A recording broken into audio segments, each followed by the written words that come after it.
여러분 안녕하세요. 에이고 참나. 우선은 가장 즐거웠던 게 우리 유재일 평론가가 드디어 트럼프의 진가를 발견해가는 것 같아서 그게 이제 저 혼자 너무 반갑고 기뻐가지고 윤지호 씨 얘기를 좀 할까. 지금 이상호 기자님은 너무너무 아픈데 그러면서 상심해 있다가 일단 그거는 뒤로 미루고 방송을 또 준비를 해봤는데요. 우선 걱정되는 것 두 가지부터 말씀을 드려보면요. 이 김상조가 청와대로 들어간 게, 뭐 일종의 승진, 공정위 장에서 청와대로 옮겨간 게 승진이니까 뭐 핸드폰, 뭐 컬러링인지 뭔지 그거를 You raise me up으로 바꿨다고 그러겠죠. 저는 이 사람이 평판이 너무 좋았기 때문에 괜찮은가 보다 하면서도 그 청문회 할 때 너무 상당히 비겁한 느낌의 그렇게 뭐 극존칭을 써가면서 그 국회의원들한테요. 그러는 걸 보면서 아, 사람이 좀 깔끔하지가 못하다 이런 느낌을 받았었는데 아직도 판단이 안 됩니다. 그러면서 이제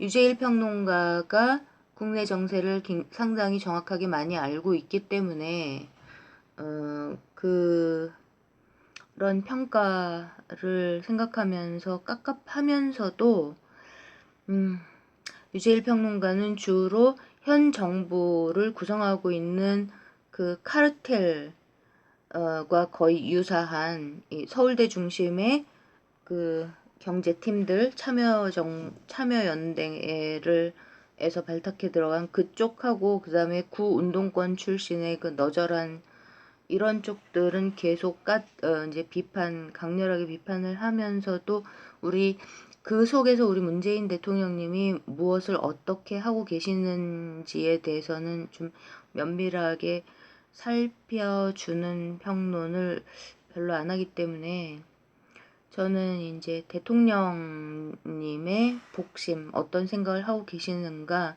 이게 굉장히 궁금하면서 기다려 봐야 되겠다는 생각이 듭니다. 그러니까, 평가가, 이제 유재일 평론가의 평가가 상당히 비판적으로 이들은 재벌의 약한 고리를 공격하지만 공격하다가 타협하는 이런 기조를 취한다. 문제는, 그러니까 이제 협력기업, 뭐 하청기업, 단가 후려치기, 그 다음에 기술 빼가기 이런 것들을 근원적으로 쇄신하는 게 진짜 재벌 개혁인데 그런 부분들을 전혀 손을 대지 않고 유야무야 넘어가면서 정권을 친재벌 쪽으로 넘겨줘 버렸다 이런 식으로 무척 속상해 하시던데요. 저는 신임 공정거래위원회장을 아직 발표가 안 난 게 맞을 텐데 우리 대통령이 님이 누구로 어떤 방향과 각도에서 지명을 하실 것인가를 더 기다려 봐야 된다는 생각을 하면서요. 근데 한번 머리 긴 김갑수 씨께서 이번 정부의 그 경제팀 인사들을 맡아놓고 추천하는 한 사람이 있는데 그 사람이 참 문제가 많다는 식으로 슬쩍 얘기하시는 걸 들었었거든요. 근데 그 유재일 씨그 짤에 한 댓글에 김상조를 추천한 게 주진형이다. 주진형 이 사람 일종의 청문회 스타잖아요. 그러니까 우리나라 뭐 경제 쪽 이쪽이 뭐 거의 조폭 수준이라고 얘기를 했었나요?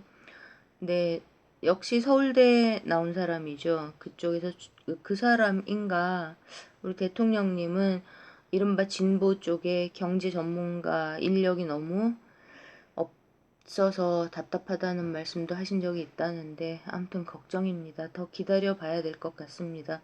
재벌을 해체하거나 재벌을 때려잡는 이것이 자본주의가 절대 아니죠. 그리고 우리 대통령님이나 이재명 지사님이 그런 쪽으로 생각을 하시는 분도 정말 아니라는 여기에는 다 같이 공감할 거라고 생각합니다. 아무튼 걱정입니다.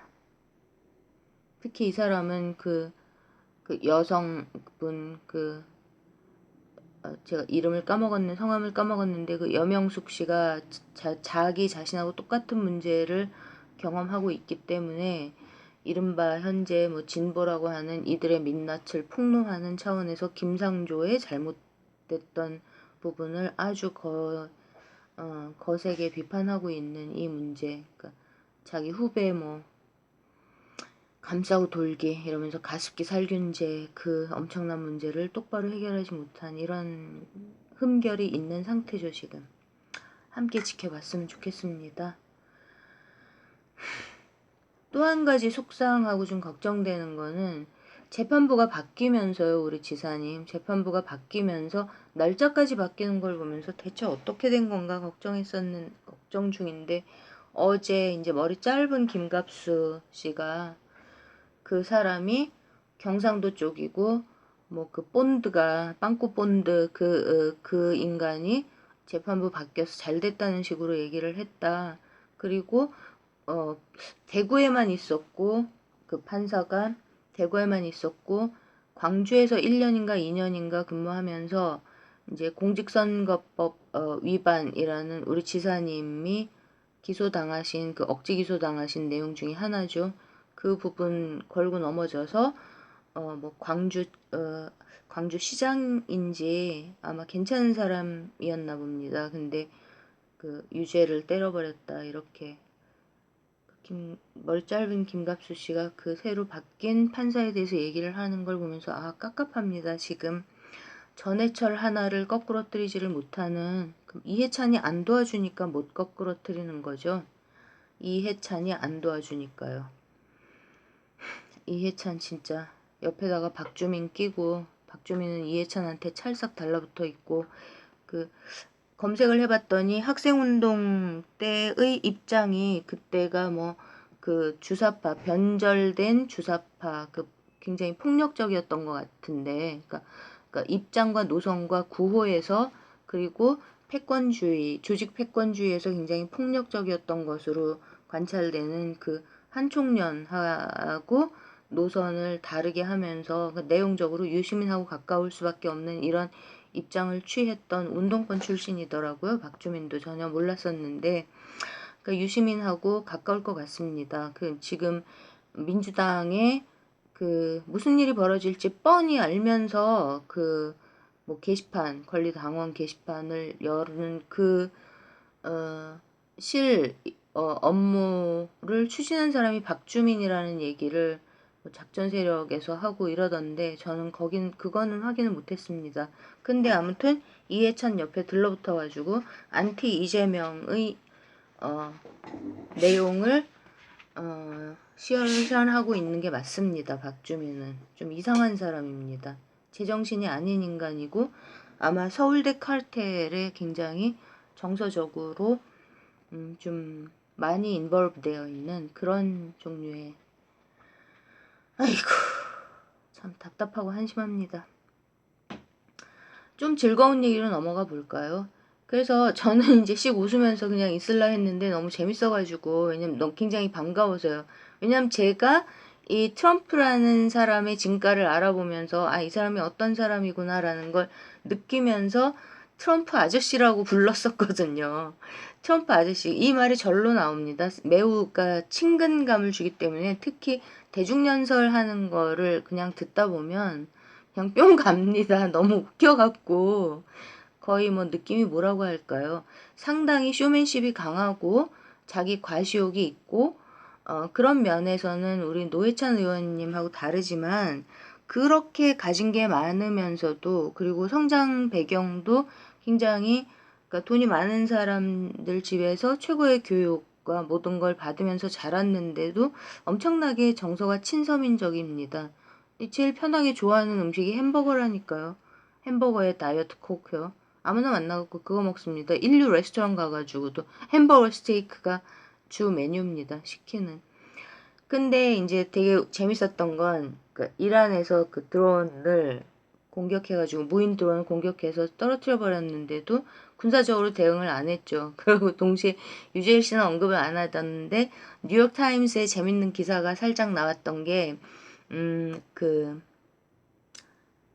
군사적 공격을 명령했다가 트럼프가 명령했다가 급 철회했다. 그런 기사도 나왔었거든요. 너무너무 재밌었습니다. 사실인지 아닌지 확인할 필요는 없을 것 같고요. 사실이냐 아니냐가 중요할 게 아니라 이란이 얼마나 긴장했을까요? 어떻게 할지, 어디로 튈지를 모르니까요. 그런 상황에서. 근데 이제 대대적인 전 세계적인 금융제재, 세컨더리 보이콧을 통해 가지고 이란의 경제를 말살시켜 버리겠다라는 쪽으로 포지션을 취하면서 좋은 거죠.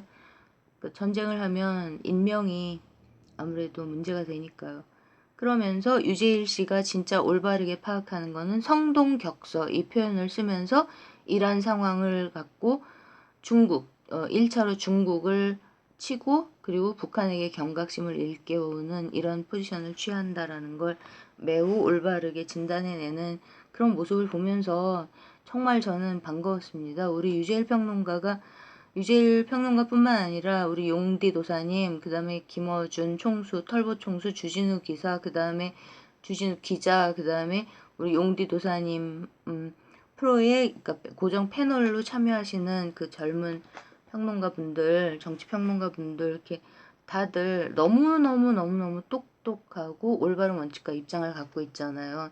근데 제가 보는 거는 이분들의 출신 대학입니다. 이분들은 그 더러운 서울대, 연대고대 이런 카르텔에 소속이 안 돼 있잖아요. 한번 보세요. 외대, 어디 신학대학 나오셨나요? 홍대, 중앙대에 나오나요? 주진우 기자님이? 그렇게 해요. 그 다음에 심지어, 그러니까 김용민, 방송인, 우리 가장 겸손한 방송인, 너무 멋진 사람.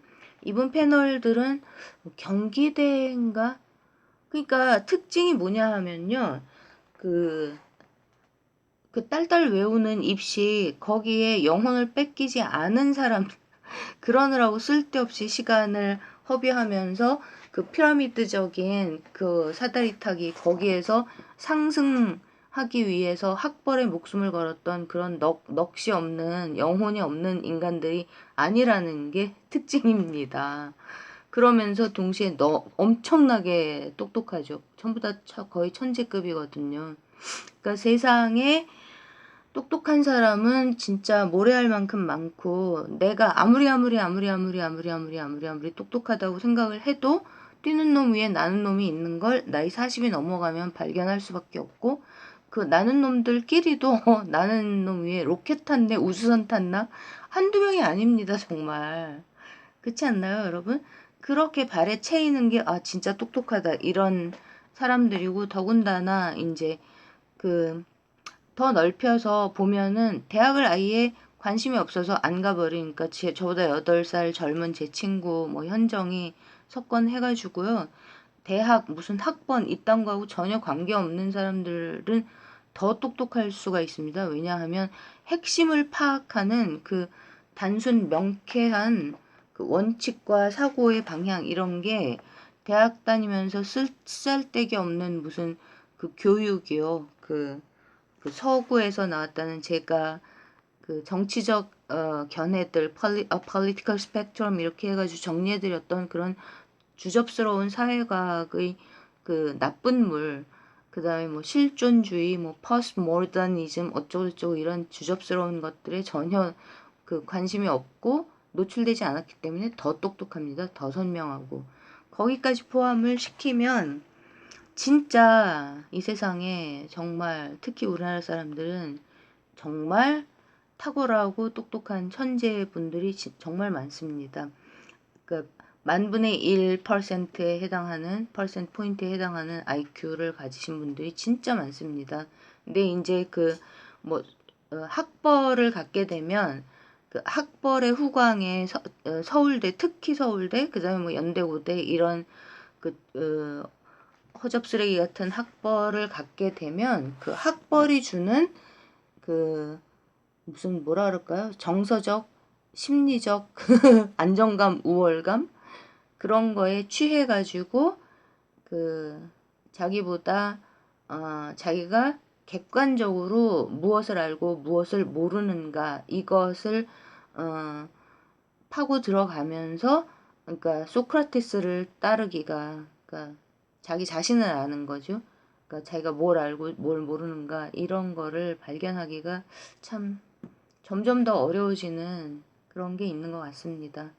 그러니까 세상은 돌고 돌고 그러면서 이제 그렇게 뭐 그 카르텔 커넥션 학벌이 주는 이런 인맥 이런 것으로부터 매우 자유로운 이런 쪽에서의 엄청난 새로운 질의, 그러니까 승화된 질의 폭발력이 우리나라 그러니까 정치평론계에서 지금 나오고 있는 거죠. 저는 그렇게 보고 너무 반갑고 진짜 감사하고 우리나라는 잘 될 수밖에 없다는 생각을 한편으로 합니다. 그 동시에 이제 우리 문재인 대통령님하고 우리 이재명 지사님을 정말 저들이 그냥 놔둘 것인가. 어제 이제 다스베이다에서 헝가리 얘기를 들으면서도 너무 놀라고 너무 마음이 아팠었는데 이 얘기는 별도로 말씀드려 보도록 하고요. 그리고 우리나라 걱정이 정말 많이 됐습니다. 저것들이 그러니까 적폐 기득권들이죠. 그 글로벌 엘리트들의 최악, 최대, 최고의 각축장이 되어 있는 우리 한반도에서 저 글로벌 엘리트 네오콘 파쇼 세력들이 저 무서운 악마들이 우리 문재인 대통령과 이재명 지사님을 그냥 놔둘 것인가 과연 2009년에 끔찍한 일이 있었고 2018년에 끔찍한 일이 있었는데 이대로 잘 진행될 수 있도록 그냥 놔둘 것인가 그거를 그 생각이 갑자기 나면서 참 마음이 아팠었습니다. 그러니까 모든 게 다 좋을 수는 없지만 어떻게 해서든지 우리가 이겨내야 되겠죠. 어쨌든 이 트럼프 유재일 평론가가 발견하고 하기 시작하는 저로서는 너무 반갑고 감사한 이 트럼프 얘기를 다시 계속 해보면은요. 그래서 이거는 이제 유재일 평론가가 얘기하신 내용이고요. 그러면 베네수엘라는 트럼프가 왜 그렇게 독재로부터 걷어내려고 했을까요? 그러니까 베네수엘라는 이 누구예요? 거기 그 이름 또 까먹었는데 차베스요.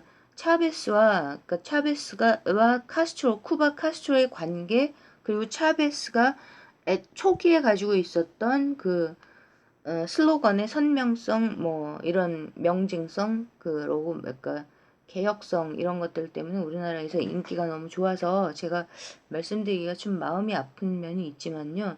그러니까 그 차베스를 이어받은 현 대통령 그러니까 며칠 전에도 기사 났잖아요. 그 최측근이 지금 국민들은 다 굶어 죽어가고 있는데 최측근이 딸 결혼식에 뭐 500억인가 1000억인가 그러니까 도저히 상상 가늠할 수 없는 돈을 썼다는 이런 기사가 나왔었는데 그딴 식으로 완전히 부패 오염돼 버린 그러니까 그 이념적으로 사회주의를 표방하면서 가장 진보연하면서 가장 더러운 그 괴뢰 정부 그러니까 글로벌 네오콘 파쇼 세력의 괴뢰 정부 역할을 수행하면서 떡고물을 뜯어서 자기들이 나라의 그 재산을 다 갈취해버리는 이런 정권이거든요, 베네수엘라가. 근데 이 세계 최대의 매장량과 생산량을 자랑했었잖아요. 그러니까 미국에 쫙 깔려있던 그 뭐죠? 그 또 갑자기 그 석유 회사 이름이 생각이 안 나네. 그거가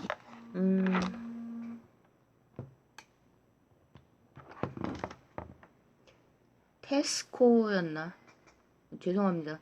그 아무튼 그 석유도 이제 그 이런 그 중동에서 이란 핵이라는 문제를 트럼프가 해결하기 위해서 그런 연장선상 속에서 베네수엘라의 석유 생산 시스템을 좀 안정화시키려는 생각도 있지 않았을까 그런 생각을 하는 거죠. 그러니까 오펙에다가 2018년에 계속 특히 유엔 연설에서조차 대놓고 석유값 인상하라고 석유값 갖고 장난치지 말라고 트럼프가 공개적으로 비판했다는 그런 말씀도 드렸었잖아요. 그러면 지금 현재 중동에서 그 호르무스 해협을 둘러싸고 위기가 격발할 것인가 아니라는 거를 뭐 요번에 트럼프의 그 드론 공격에 대응하는 거를 보면서도 표시가 났지만 아니라는 거가요. 그 이전에 이미 우리나라에서 항공기가 뭐 유류세인가요? 아무튼 그거를 국제선 유류세를 국제유가 하락에 맞춰가지고 인하했습니다. 한 2, 3일 됐는데요. 그런 거 보면은 그 석유값이 어느 지역에서 올라갈 거냐 내려갈 거냐 이런 거에 빠꼬미 같은 사람들이 그 에어라인 티켓 그 항공기에서 쓰는 그 돈도 내리는데 무슨 걱정을 하겠습니까? 그죠? 그 중동과 관계돼서 트럼프가 중심을 잡고 있는 한은 걱정할 것이 없다. 근데 이제 이란도 이미 핵을 가지고 있는 것으로 트럼프는 내리쬐고 있는 것 같고요. 판단을 하고 있는 거죠. 그리고 북한도 작년에 1차 북미 정상회담 이후에 트럼프 혼자서 했던 기자회견에서 이미 얘기했습니다. 제가 방송에서 말씀드렸던 것 같은데 김정은은 a powerful leader, 매우 강력한 리더다. 그러면서 아마 with a substantial amount of nuclear weapon 했던가. 아무튼 그 핵, 그러니까 공개적으로 북한이 핵을 가지고 있다는 거를 국제무대에서 트럼프가 인정을 하고 선언을 해줬거든요. 그때. 그러면 지금 이런 이란 핵 문제, 북한 핵 문제를 어떻게 해결하고자 하느냐. 이 사람은 아직 임기가 6년이 남아있는데 6년, 5년이 좀 넘게 남아있는데 아닌가요? 6년이 남아있나요? 7, 8, 9 아니 5년 좀 넘게 남아있거든요. 가능하면은 전 세계의 핵 문제를 해결하고자 한다는 제가 이제 취임 초기부터 느꼈던 이거에서 후퇴하지 않고 있습니다. 그거를 푸틴하고 정상회담 이후에도 언급을 했었죠. 그런 문제를 둘이 대화를 나눴다는 걸 트럼프가 언급을 했었는데 작년에. 근데 이제 멍청한 전 세계를 쫓아다니면서 국내 문제 그 트럼프 러시아 스캔들에 관해서만 질문을 해대는 그 기레기들 미국 기레기들 질문에 잘려버렸는데요. 그쪽으로의 생각을 하고 있습니다. 그리고 중국하고도 지금 이제 그 미사일 시험 그을 규제하는 협정을 자꾸 시진핑이 어기고 있기 때문에 그거를 엎어버렸죠. 그따위로 할 거면 우리는 협정 탈퇴한다. 그렇게 하고 난 다음에 미사일 시험을 해버렸죠. 시진핑 보라고요. 이렇게 하고 있는데 이 사람이 무기를 예를 들면은 그 럭키드 마틴 같은 그 군산 복합체 글로벌 레어컨의 큰 손이 될 수밖에 없는 이런 쪽을 휘두르는 그리고 아무튼 그 컨트롤하는 방법은 무기를 갖게 만듭니다. 생산하게 만들고 소비하게 만드는데 소비가 어디서 끝나느냐? 각 나라들이 미국 무기를 사들이는 것 거기서 끝납니다.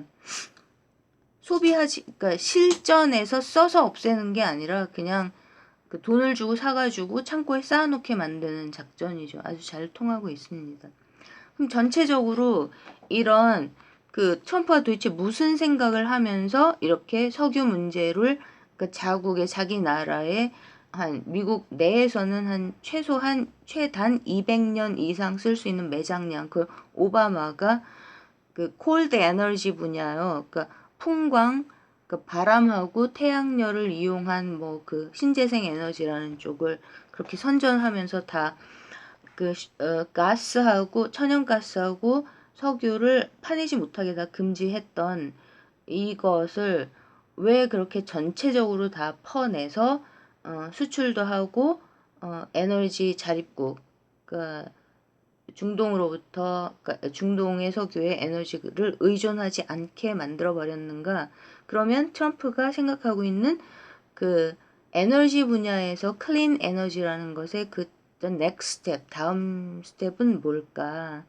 저는 이것이 무선 전기 공급 이라는 생각이 갈수록 더 듭니다. 그러니까 바람 에너지는 올해에도 비웃었거든요. 그 알렉산더 오카시오 코르테스라는 그 정신없는 아가씨의 그린 뉴 딜이라고, 이대로 가면 뭐 지구가 파괴되고 뭐 12년 안에 지구는 멸망할 거고, 그래서 뭐 화석 연료는 절대 하나도 쓰지도 않아야 되고 어쩌저쩌고, 이거를 막 그 어떤 대중연설에서 막 비웃으면서 뭐라 그러냐면은 뭐라 하더라, 뭐 the wind stops blowing and there is no electricity 막 이러면서 말도 너무 웃기게 하거든요. 엄청 심각한 얼굴로 바람이 불기를 멈췄어.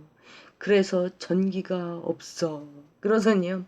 Darling, is there some wind out there? 뭐 이러면서 I wanna watch some television. 여보야, 밖에 바람 좀 부니? 나 테레비 보고 싶어. 이렇게 얘기할 것 같고요. 다 뒤집어졌었거든요. 진짜 웃긴 사람입니다.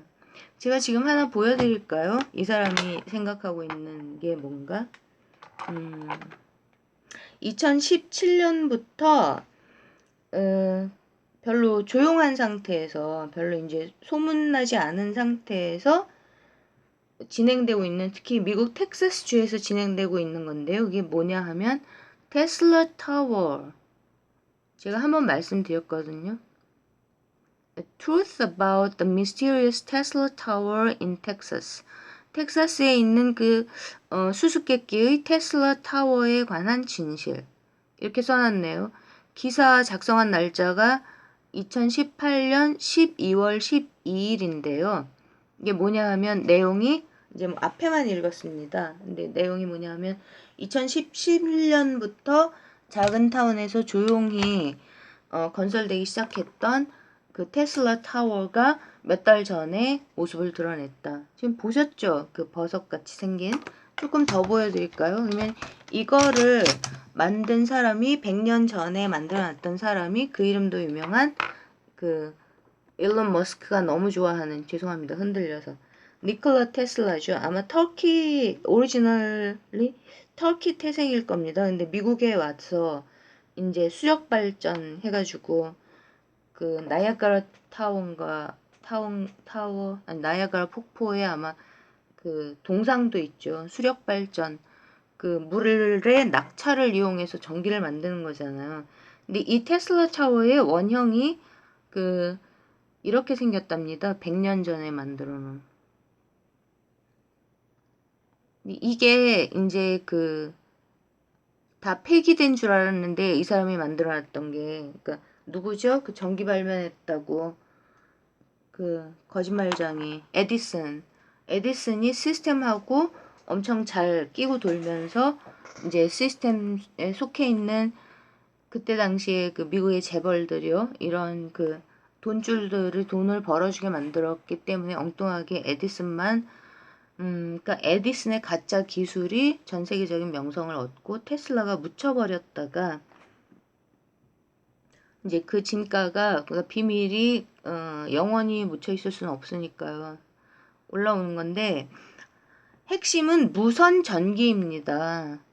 전기에 우리가 유선 선이 안 깔려 있으면 전기가 공급이 안 되잖아요. 그리고 전기를 생산해내기 위해서는 어떻게 하죠? 다른 에너지들, 지금 하고 있는 거는 뭐 다 그 화석 연료, 석탄이나 석유, 천연가스 등을 태워가지고 전기를 만들어내는 거잖아요. 근데 니콜라 테슬라가 발견한 거는 발명도 아닙니다. 그러니까 우선 발견을 했고 두 번째로 발명을 했는데요. 첫 번째 발견한 게 지구에 the electromagnetic field, 전자기장이 전 지구에 깔려 있는데, 뭐 전 우주에 있겠죠. 근데 그 전자기장을 흐르는 전기가 무한하다는 거를 발견하고, 그거를 그냥 그 전자기장이 일테면 저 테슬라 타워 같은 거를 세워가지고, 여기서부터는 이제 제가 그냥 그런가 보다라고 짐작한 내용인데요. 테슬라 타워에서 그 전자기장을 해치지 않고 방해하지 않으면서 전기가 저 타워를 관통해서 흘러가게 하면서 그 흐름에서 그러니까 전기를 캐치해가지고 캡처해가지고 꺼내서 필드를 이용해서 보내는 건가 보다. 뭐 이렇게 대충 짐작을 하고 있죠. 그러면 이게 개별적으로 그러니까 사람들이 이 원리를 응용해서 아주 낮은 수준이지만 공짜 전기를 쓰고 있는 사람들이 뭐 미국 이런 데 많이 있거든요. 그러니까 유튜브에서요. 영어 몰라도 그러니까 그냥 보시면 되니까요. Voltex Coil Generator. 그러니까 Voltex Coil까지만 치셔도 됩니다. VOLTEX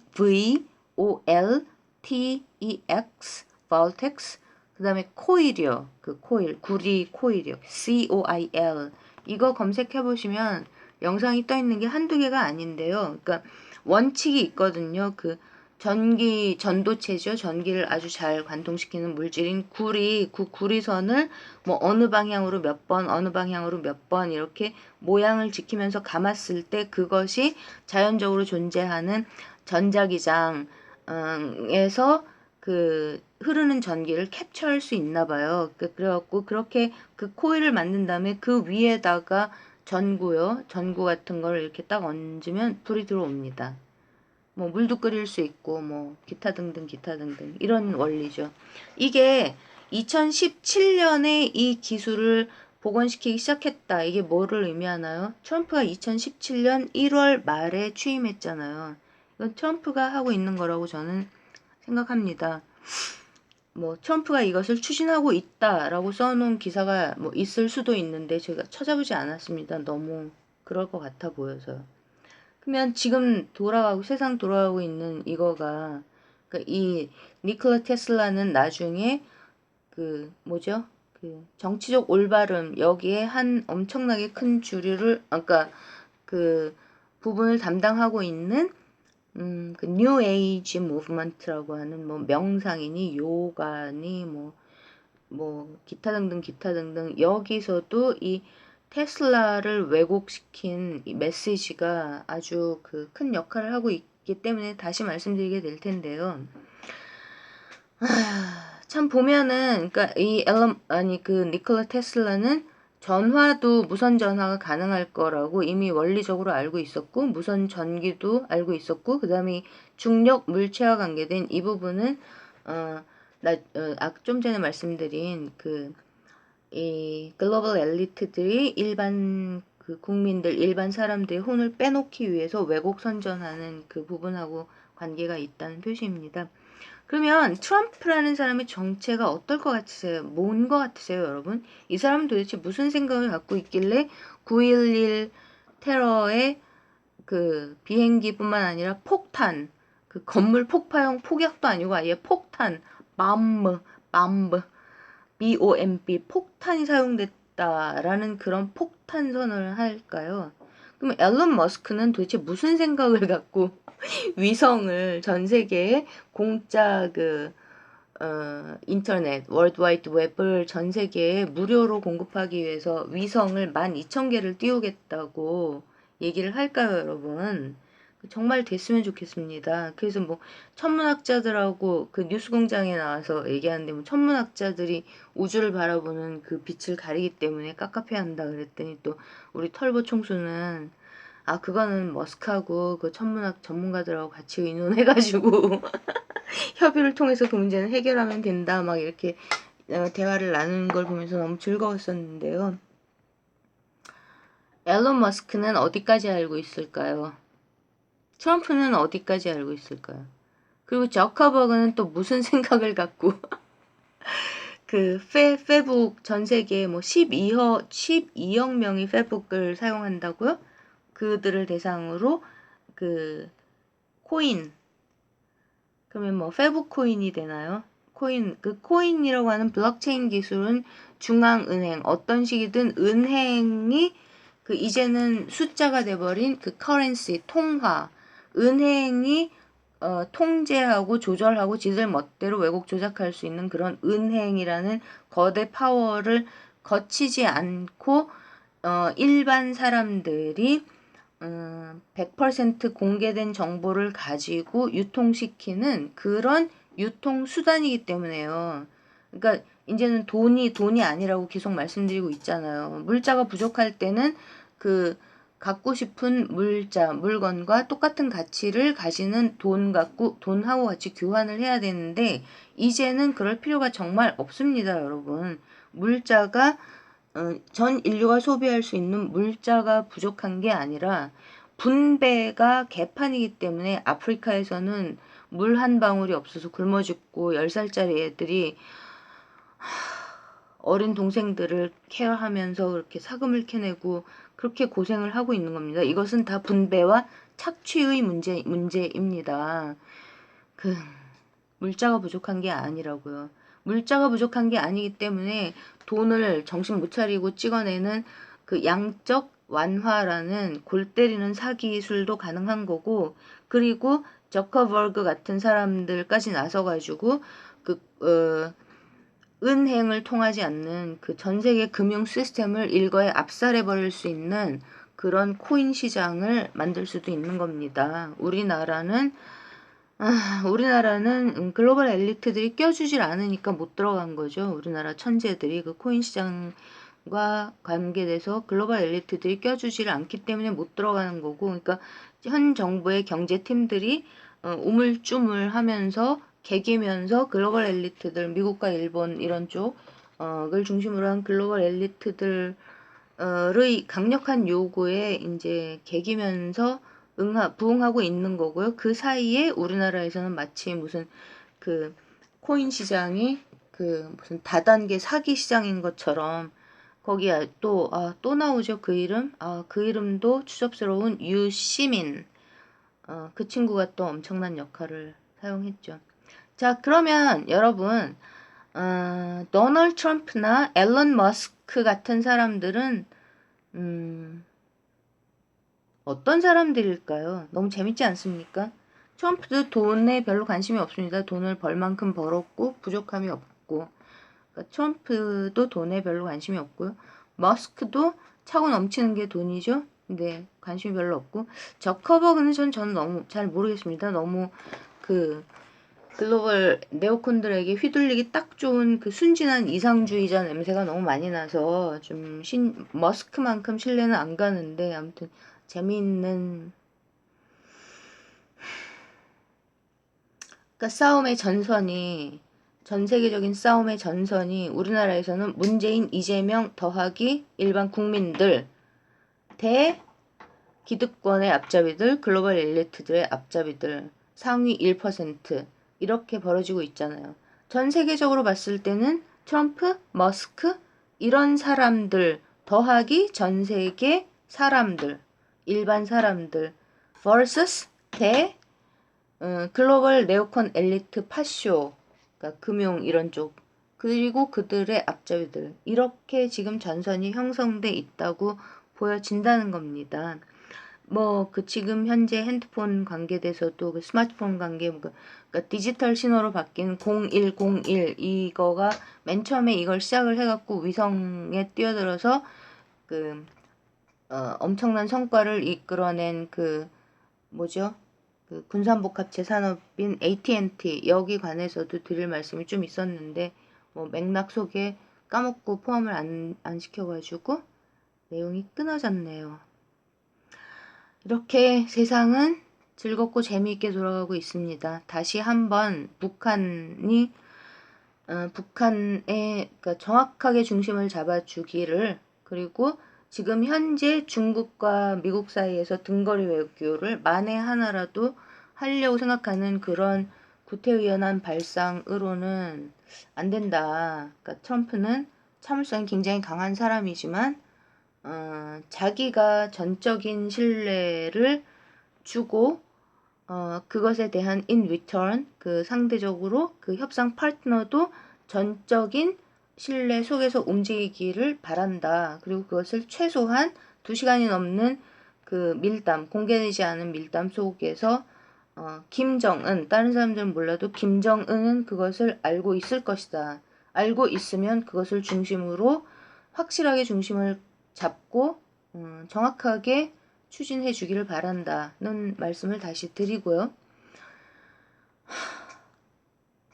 걱정되는 이런 부분, 우리 지사님 재판과 관계돼서 지금 작전 세력들한테 휘둘려가지고, 그러니까 이재명 지지를 표방하는 여기서의 뭐 일종의 대열이 뭐 많이 분산됐다고 할까요? 이런 동향이 많이 보이는데, 제가 눈여겨보는 분은 오랜만에 오늘 아침 방송인가요? 그거를 오랜만에 봤는데 그 집회에서 탁월한 리더십을 발휘하시는 그분이요. 그분이 어떤 정치적으로 엄청나게 올바른 식견을 갖고 계시다. 그리고 경험이 많고 국내 정세나 특히 문재인 대통령에 대해서 아주 잘 알고 계시다. 이런 생각은 솔직히 잘 들지 않습니다. 그렇게는 말씀드릴 수 없지만 그분의 진정성을 믿고, 그리고 제가 이제 6월 1일 날 결혼식, 지방에 있는 고등학교 동창 절친의 딸 결혼식에 참석하느라고 그날 세 번째 당사 앞에서의 집회가 어떻게 진행됐는지를 못 봤는데, 점점 더 이제 그 문재인을 공격하는, 그러니까 공격의 방향이 잘못됐고 작전 세력에 휘둘리는, 그 갈라치기 이관계에 휘둘리는 모양 형국이 될 수밖에 없는 이런 쪽으로 너무 거세게 나갔던 게 아닌가, 그런 생각이 들어서 나중에 이제 차후에 우리 지사님이 페북에 쓰신 이런 것들을 해석하시는 그분의 고통을 보면서 제가 참, 그게 다가 아닌데 이분을 놓고 아주 적극적으로 이분을 이용하고 활용하고 휘두르려고 하는 세력이 분명히 있을 텐데, 차라리 사심없이 깨끗한 정량일쌤 같은 분하고 더 친하게 계속 지낼 수 있었으면 얼마나 좋았을까, 이런 생각을 하면서 참 많이 마음이 안타까웠었는데요. 지금 항소심 재판부의 정체가 드러나지 않은 상태에서 전해철이 준동하고 있고 박주민이 움직이고 있는 것처럼 보이고, 박주민이든 누구든 그 사이트를 열어가지고 그 분탕질을 치고, 그리고 특히 그것들이 그런 식으로 진행돼 나가도록 내버려두는 이해찬이 힘이 빠져서 가만히 있나요? 전혀 아닙니다. 이렇게 판을 벌려주는 이런 상황 속에서 이제 7월부터 열리는 재판, 여기에 그러니까 우리 플라잉 어스님도 너무 황당한 일을 겪으시고 그 작전 세력들 때문에 겪으셨을 게 분명하거든요. 막 카메라 깨져버리고 이런 일까지 겪으셨는데, 다들 또 재판에 바다소리님이 이제 또 속기록을 밖으로 내보내주시겠지만, 처음부터 많은 사람들이 걱정했던 그 부분이요. 공직선거법과 법과 관계돼서 코에 걸면 코걸이, 귀에 걸면 귀걸이가 될 수밖에 없는 그 문제를 둘러싸고, 우리가 좀 더 매의 눈을 뜨고 지켜보면서 우리 이재명 지사님도 지켜내고, 그 일에서 저는 현장 집회에서 그러니까 스스로를 스트리트 파이터라고 부르시는 그 분의 어떤, 그러니까 문재인 대통령님을 싫어해도 정말 싫어하고 꼴도 보기 싫고 마음에 안 들고 의심이 들어도 이재명 지사님이 하지 말라 하시니까 공개적으로 비판을 하지 않으면 됩니다. 그러니까 이재명 지사님 죽이기의 주범으로 몰고 가지 않으면 됩니다. 왜냐하면 이재명 지사님 죽이기의 주범은 다 따로 있잖아요. 우리가 다 알고 있지 않습니까? 전해철, 김진표, 유시민, 그것들을 방치하고 방기하는 자는 누구죠? 이런 쪽으로 하시면서 좀 역할을 계속 해주시기를 글쎄 저는 개인적으로 바랍니다. 이런 우리 대통령님과 우리 지사님을 지켜내야지만 우리 나라가 살고 우리 한반도가 살고, 그렇습니다. 그죠 여러분? 오늘도 기도 드리겠습니다. 짧게 하려고 했는데 또 얘기가 길어져 버렸네요. 아이 참. 편한 주말 보내십시오.